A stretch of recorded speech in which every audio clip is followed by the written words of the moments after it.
Selamat datang di Mata Ojan Channel, jangan lupa like, komen dan subscribe karena subscribe itu gratis. Terima kasih, kita masuk ke ceritanya. Pasar malam itu penuh dengan asap dupa dan suara gaduh dari para pedagang. Lampu-lampu redup menggantung di sepanjang jalan, membuat bayangan menari di dinding kayu kios-kios tua. Di sudut paling sepi, Rina melihat sebuah kios kecil yang tampak berbeda, penuh botol kaca berisi cairan berwarna aneh. Seorang perempuan tua berjubah hitam duduk di belakang meja. Wajahnya dipenuhi keriput, matanya redup namun tajam. Saat Rina mendekat, perempuan itu tersenyum tipis, seolah sudah tahu apa yang dicari. Dari balik meja, ia mengeluarkan sebuah botol kecil berwarna ungu kehitaman. "Ini bukan parfum biasa," bisiknya dengan suara parau, "sekali kau semprot, lelaki yang kau inginkan akan menunduk padamu, terikat jiwa dan raganya. Tapi ingat, jangan pernah semprotkan pada lelaki yang sudah beristri, atau kau akan menanggung akibatnya." Rina menelan ludah, matanya berkilat penuh ambisi. Larangan itu hanya terdengar seperti tantangan baginya. Ia meraih botol parfum tersebut, menyerahkan sejumlah uang, lalu pergi tanpa menoleh lagi. Dari kejauhan, si perempuan tua itu terkekeh pelan. Aroma dupa semakin pekat, seolah ikut mengiringi langkah Rina menuju jalan yang tak akan bisa ia putar kembali. Rina tidak sabar menunggu hari berikutnya. Sejak lama ia menaruh hati pada Bima, lelaki mapan yang berwajah teduh dan selalu tampil rapi. Sayangnya, Bima adalah suami dari Sari, wanita anggun yang terkenal penyayang. Hal itu justru membuat Rina semakin tertantang. Malam itu, Rina berdiri di depan cermin. Ia membuka botol parfum yang dibelinya dari kios misterius itu. Begitu tutupnya terlepas, aroma aneh menyeruak, harum bunga bercampur bau logam yang tajam, seperti darah segar. Hidungnya sedikit perih, tapi ia tetap menyemprotkannya ke leher dan pergelangan tangan. Tak lama, ia menghadiri sebuah acara kantor di mana Bima juga hadir. Saat melangkah masuk, beberapa kepala menoleh, tapi yang paling ia tunggu adalah reaksi Bima. Dan benar saja, begitu Bima mencium aroma parfum itu, tatapannya langsung berubah. Mata Bima yang biasanya ramah kini menatap Rina lekat-lekat, seolah ada sesuatu yang menarik dirinya tanpa bisa ditolak. Sari yang duduk di sampingnya tampak heran, bahkan sempat menggenggam tangan suaminya. Tapi Bima hanya melamun, terpaku pada sosok Rina. Rina tersenyum tipis, puas. Dalam hatinya ia berbisik, "Kau sekarang milikku, Bima, tak peduli kau sudah beristri." Namun, dari kejauhan, di balik kaca besar ruangan, bayangan samar seorang lelaki tua berjubah kelam menatap mereka.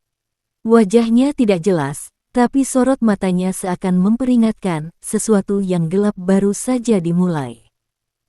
Sejak malam acara itu, perubahan pada Bima semakin jelas.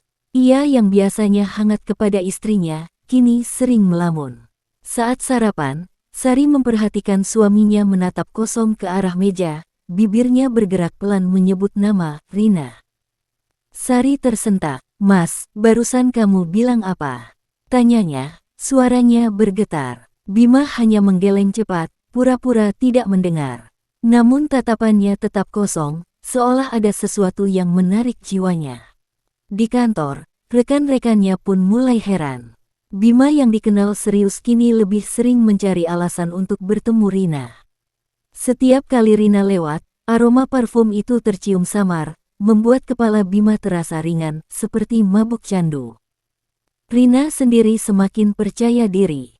Ia menyemprotkan parfum itu setiap hari, merasakan kepuasan setiap kali Bima tak bisa mengalihkan pandangan darinya. Namun, sesuatu yang ganjil mulai terjadi. Malam itu, saat Rina pulang ke rumah, ia melihat pantulan wajah Bima di kaca jendela mobilnya. Padahal ia tahu, ia sedang sendirian. Wajah itu tersenyum aneh, matanya sayu, seolah berkata, "Aku milikmu." Rina terkejut, buru-buru menutup kaca mobil. Tapi aroma parfumnya semakin menusuk, berubah amis seperti darah basi. Di rumah lain, Sari terbangun tengah malam. Ia mendengar suara bisikan lirih di telinganya, "Jangan biarkan dia mengambil suamimu, penjaga sudah bangkit." Sari merinding, bulu kuduknya berdiri.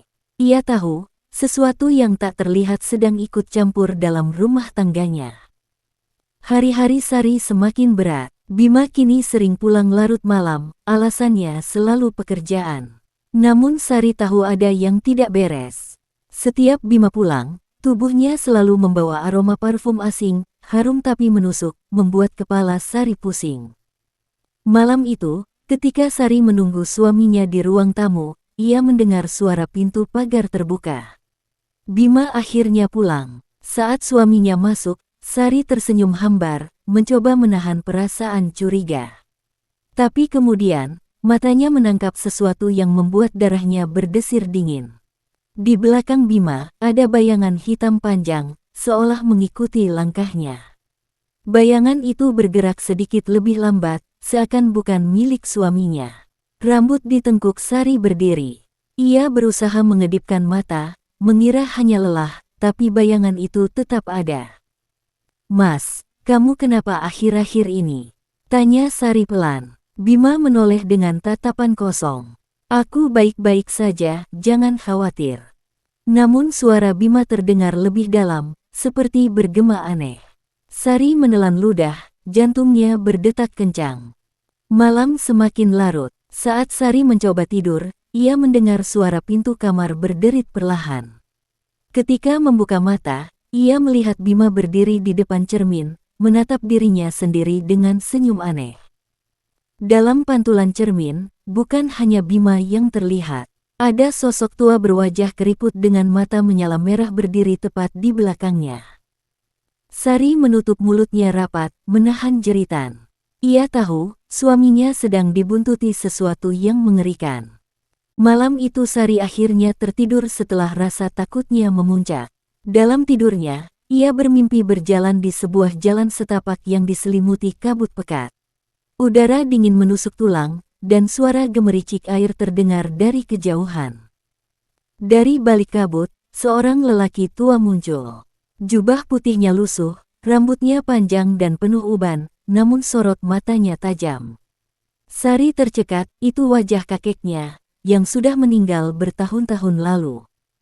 Kakek, suara Sari bergetar. Lelaki tua itu tersenyum samar, lalu berkata dengan suara berat, "Cucuku, jangan takut. Kau tidak sendirian. Garis keturunan kita selalu dijaga. Penjaga itu akan melindungimu dari niat jahat yang hendak merenggut rumah tanggamu." Sari menangis dalam mimpi, tubuhnya bergetar. "Kakek, apa maksudnya? Apa yang terjadi dengan suamiku?"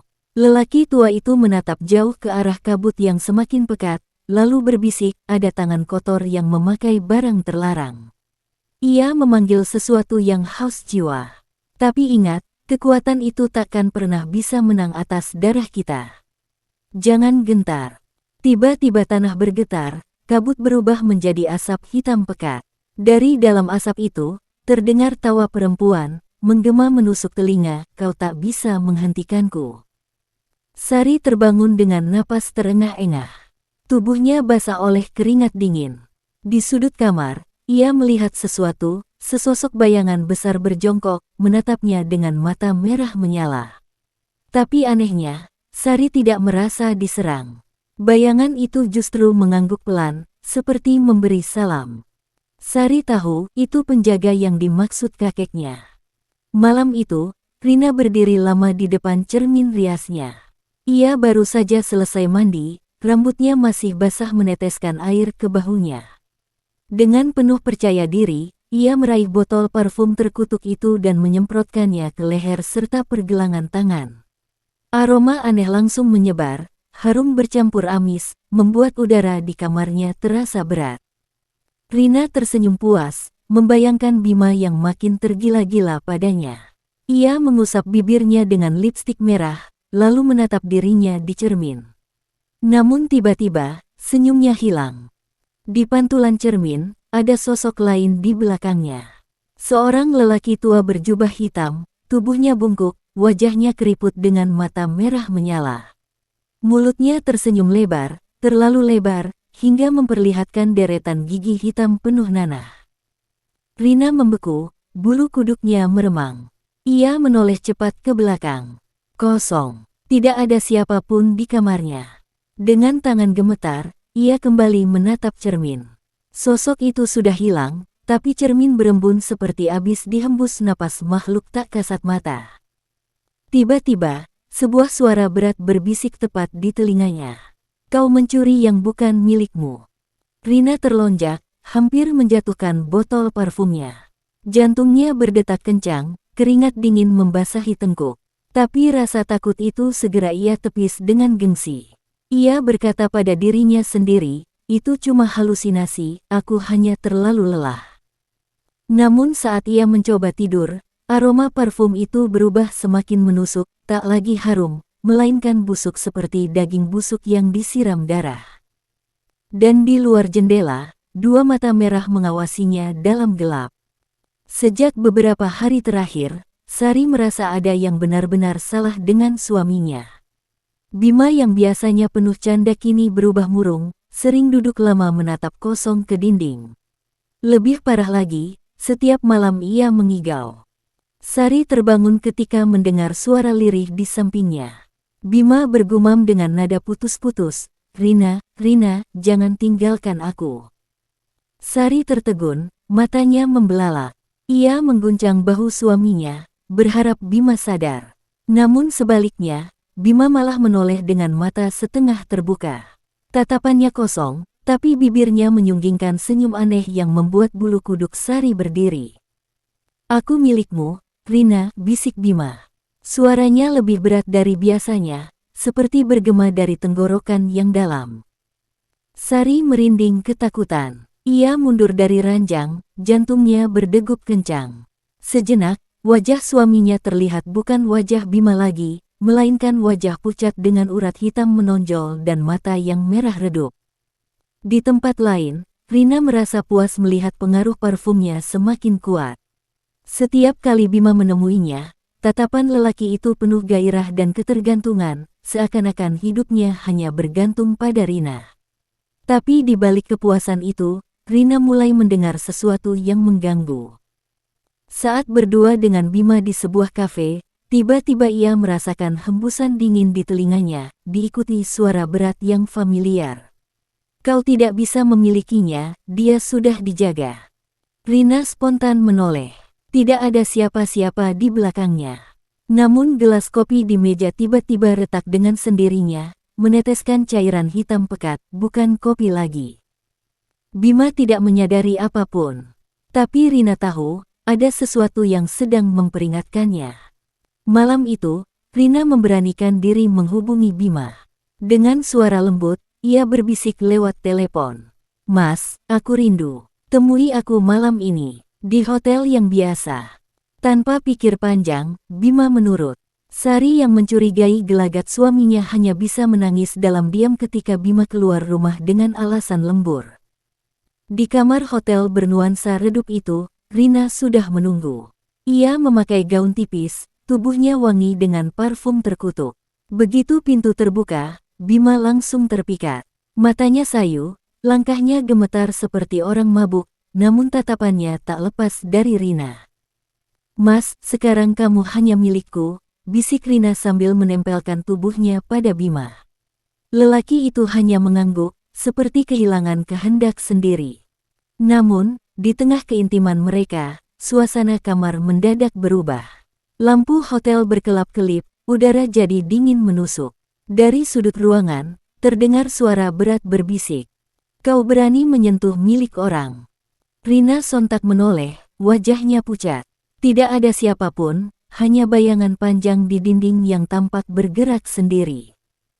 Bima mendadak kejang, tubuhnya jatuh ke lantai. Mulutnya berbuih, matanya melotot kosong. Aroma parfum di tubuh Rina berubah busuk, menyengat seperti darah basi bercampur bangkai. Mas Bima. Rina panik mengguncang tubuh lelaki itu. Tapi semakin ia berteriak, suara tawa serak menggema di seluruh ruangan, seolah dinding hotel ikut menertawainya. Rina merasakan ketakutan yang belum pernah ia rasakan sebelumnya. Namun di tengah paniknya, ia masih mendengar bisikan lembut di telinganya, penuh amarah. Kau akan membayar mahal. Setelah kejadian di hotel, Rina berhasil membawa Bima pulang dalam keadaan lemah. Lelaki itu tampak linglung, seperti tak sadar apa yang baru saja terjadi. Ia hanya terdiam dengan tatapan kosong, bibirnya sesekali bergetar menyebut nama Rina. Di kamarnya sendiri, Rina mencoba menenangkan diri. Ia menyalakan lampu terang dan duduk di depan meja rias. Botol parfum itu ia letakkan di atas meja, berkilau samar di bawah cahaya lampu. Namun kali ini, aromanya berbeda. Begitu tutupnya terbuka, bukannya harum, udara kamar langsung dipenuhi bau amis yang menusuk, seperti darah bercampur daging busuk. Rina menutup hidungnya dengan panik, tapi bau itu semakin kuat, sampai membuatnya mual. Tiba-tiba, cairan dalam botol parfum mulai bergelembung, warnanya berubah dari ungu kehitaman menjadi merah pekat. Perlahan, cairan itu menetes keluar tanpa ada yang menyemprotkannya, merembes ke meja rias. Rina terbelalak. Tetesan itu jatuh ke lantai dan membentuk jejak menyerupai tapak kaki yang mengarah ke pintu kamar. Dengan gemetar, ia bangkit hendak keluar, namun sebelum sempat menyentuh gagang pintu, suara ketukan keras terdengar dari sisi lain. Duk, duk, duk. Siapa di luar? Teriak Rina, suaranya bergetar. Tidak ada jawaban, hanya ketukan yang semakin keras, lalu berhenti mendadak. Ketika ia kembali menoleh, botol parfum di meja sudah pecah sendiri.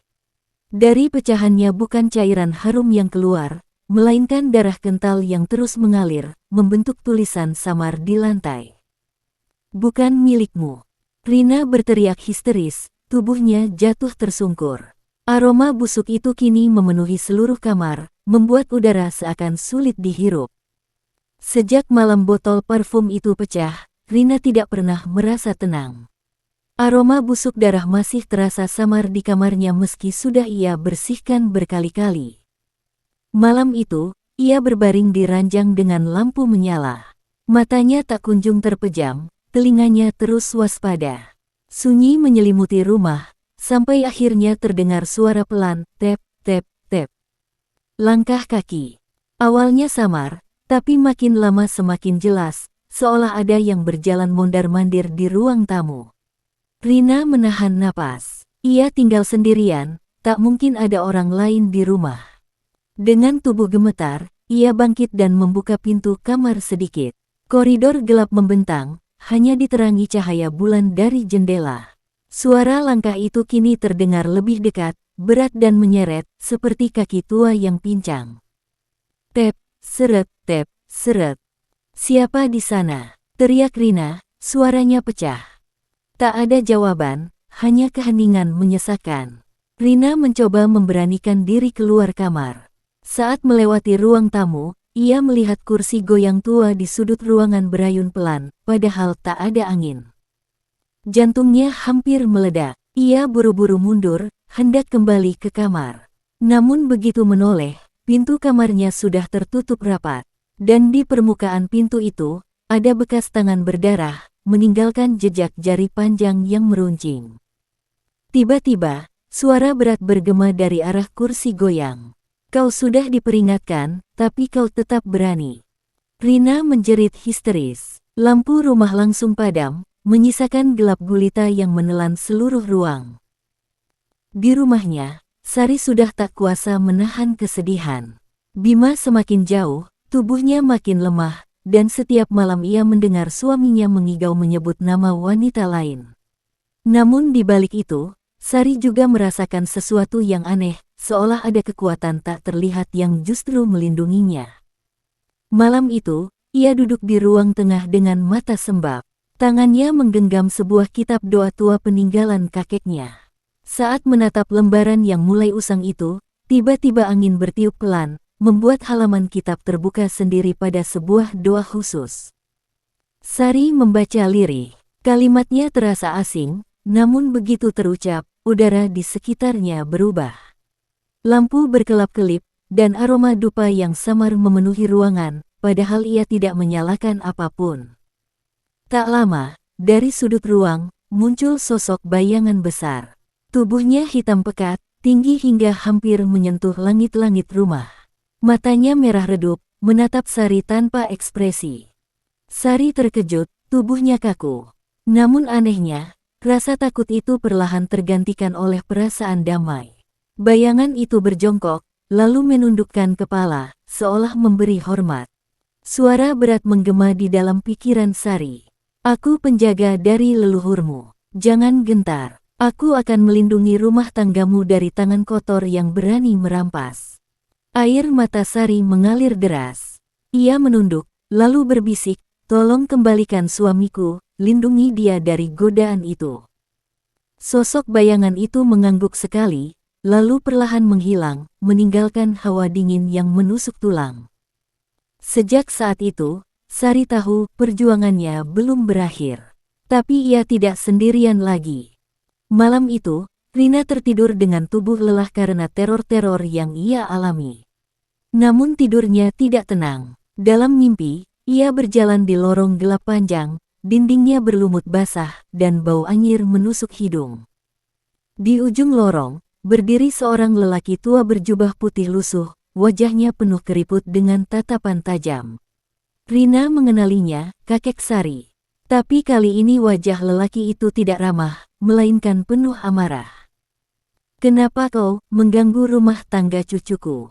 Suaranya berat dan bergema. Rina mundur beberapa langkah, keringat dingin membanjiri wajahnya. Aku hanya ingin Bima. Dia mencintai aku. Kakek itu mendekat, langkahnya berat tapi menghentak. Bukan dia yang mencintaimu. Itu parfum terkutuk, kutukan yang akan menghisap jiwamu.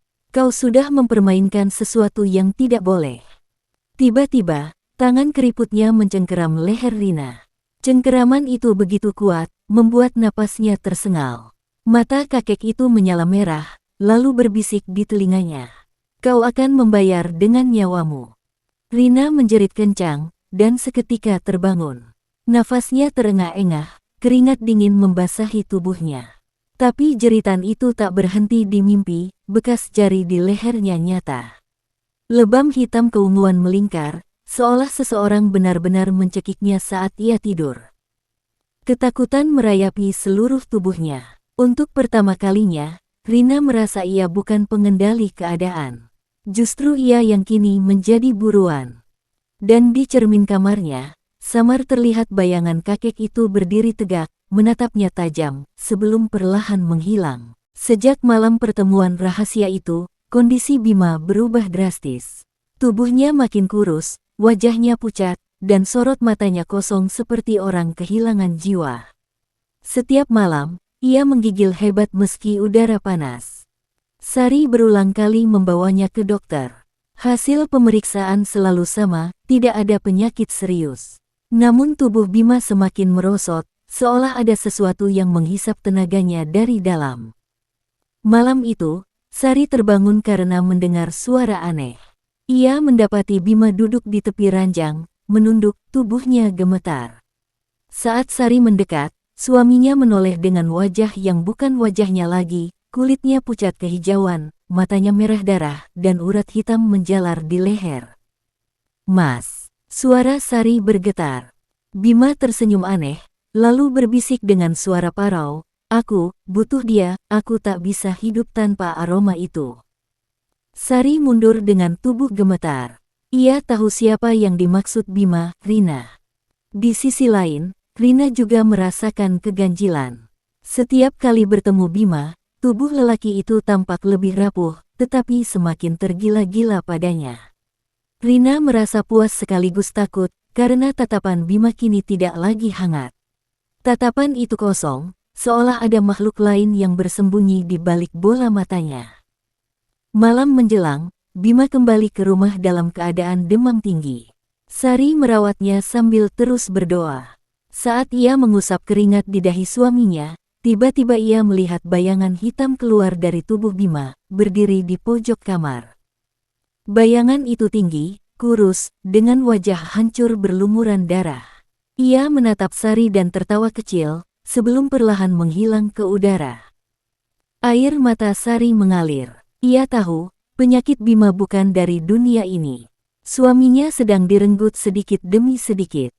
Hari-hari Rina berubah jadi siksaan. Setiap malam ia diganggu mimpi buruk, setiap siang ia dihantui bisikan-bisikan aneh di telinganya. Namun yang paling membuatnya panik adalah kondisi Bima. Lelaki itu semakin kurus, wajahnya seperti mayat hidup, tapi tetap datang padanya dengan tatapan penuh ketergantungan. Kadang Bima bahkan jatuh pingsan begitu saja di hadapannya, lalu sadar sambil berteriak menyebut nama Rina berulang-ulang. Rina merasa terjebak, ia tak bisa melepaskan Bima, tapi juga tak sanggup menahan teror yang makin hari makin nyata. Akhirnya, dengan sisa tenaga, ia kembali ke pasar tempat pertama kali membeli parfum itu. Ia mencari kios tua di sudut pasar, tempat perempuan berjubah hitam itu dulu duduk. Namun, betapapun ia berkeliling, kios itu tidak ada. Yang ada hanyalah lapak kosong berdebu dengan papan kayu lapuk. Seorang pedagang tua yang melihatnya bertanya, "Mbak cari apa?" "Dari tadi mondar-mandir di sini." Rina buru-buru menjawab, "Kios yang jual parfum, yang di pojok sini." Perempuan tua, jubah hitam. "Seminggu lalu aku beli dari dia." Pedagang itu terdiam, lalu tertawa kecil. "Mbak, sudah 20 tahun tidak ada kios di sini. Kalau ada yang jual parfum, itu pasti bukan manusia." Rina langsung pucat pasi. Bibirnya kaku, tubuhnya bergetar hebat. Ia berlari meninggalkan pasar, kakinya hampir tak mampu menopang tubuhnya sendiri. Malamnya, ketika ia kembali ke rumah, botol parfum yang sudah pecah tiba-tiba ia temukan kembali di meja riasnya. Utuh, penuh cairan merah pekat. Dan dari dalam botol itu, terdengar suara lirih tertawa. Malam itu, Rina menatap botol parfum yang entah bagaimana kembali utuh di meja riasnya. Tangannya gemetar, tapi matanya seakan terhipnotis pada cairan merah di dalamnya. Aroma wangi samar mulai keluar, membuat kepalanya pening. Tiba-tiba, lampu kamarnya berkedip-kedip. Suhu ruangan turun drastis, napas Rina terlihat seperti asap. Ia mundur, punggungnya menempel ke dinding. Dari sudut ruangan, perlahan muncul sosok tinggi berbalut kegelapan. Tubuhnya kurus, wajahnya samar, hanya tampak dua mata merah menyala. Setiap langkahnya menimbulkan suara berat seperti tulang patah. Rina menjerit, "Siapa kau?" Sosok itu berhenti tepat di depan botol parfum, lalu bersuara serak, "Kau yang memanggilku dengan parfum darah ini." Rina terdiam, tubuhnya lemas.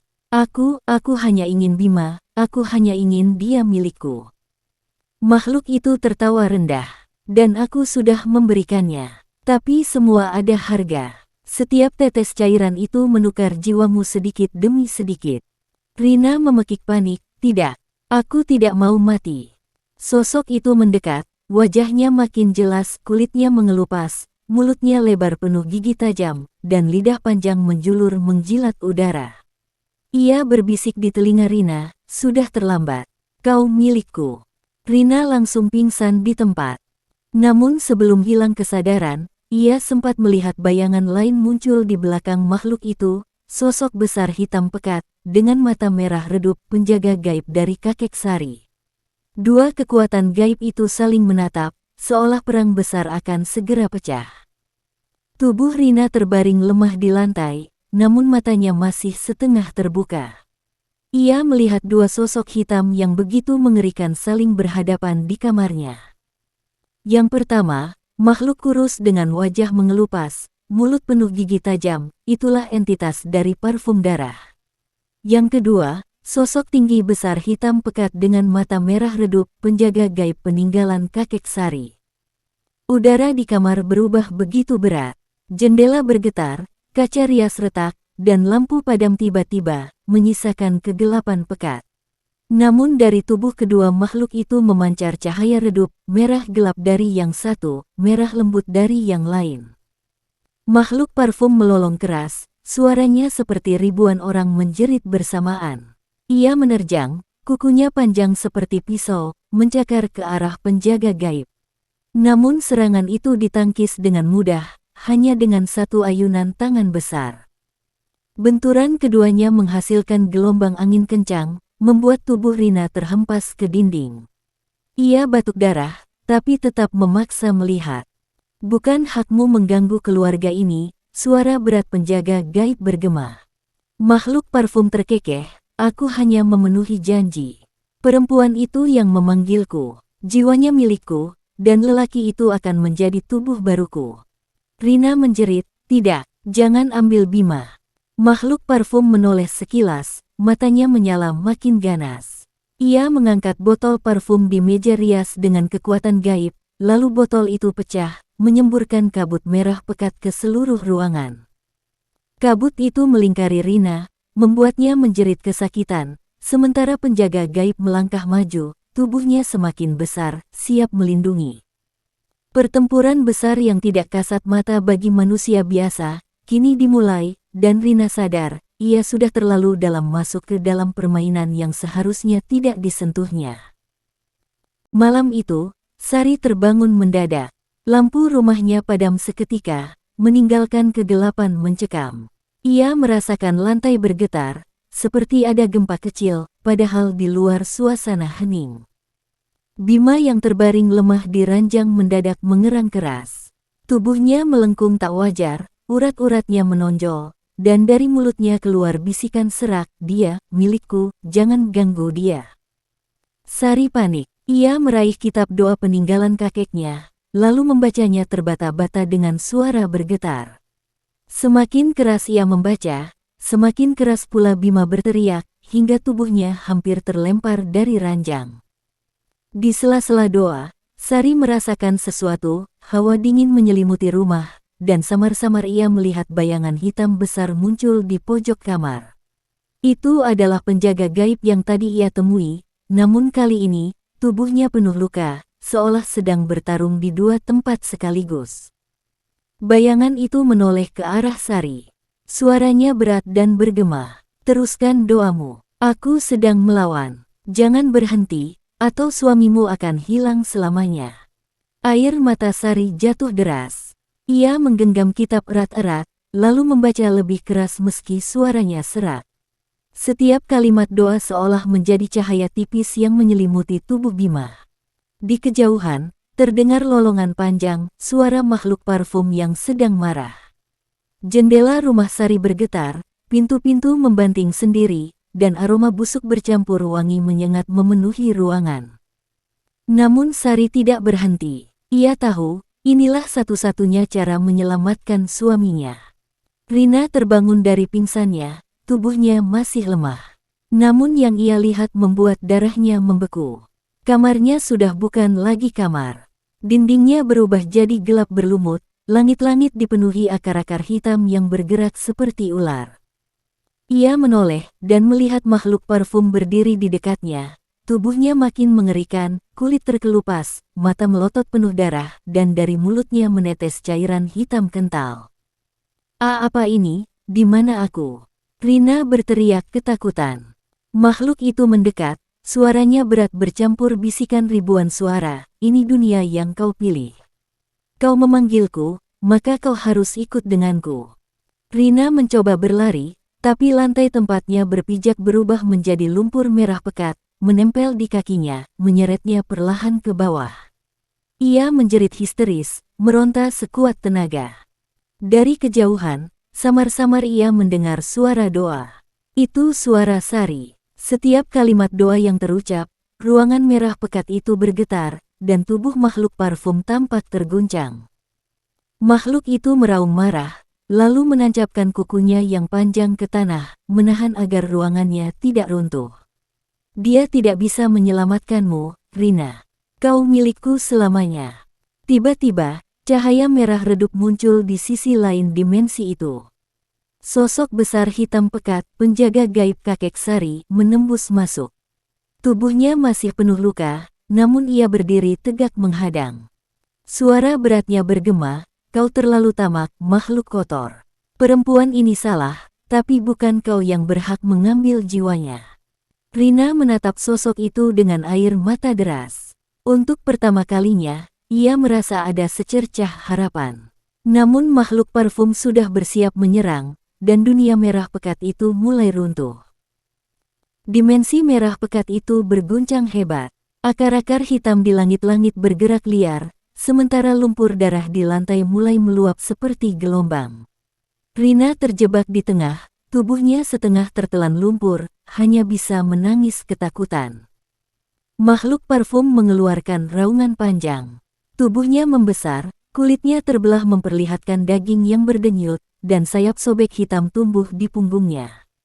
Ia melompat ke arah penjaga gaib dengan kecepatan kilat.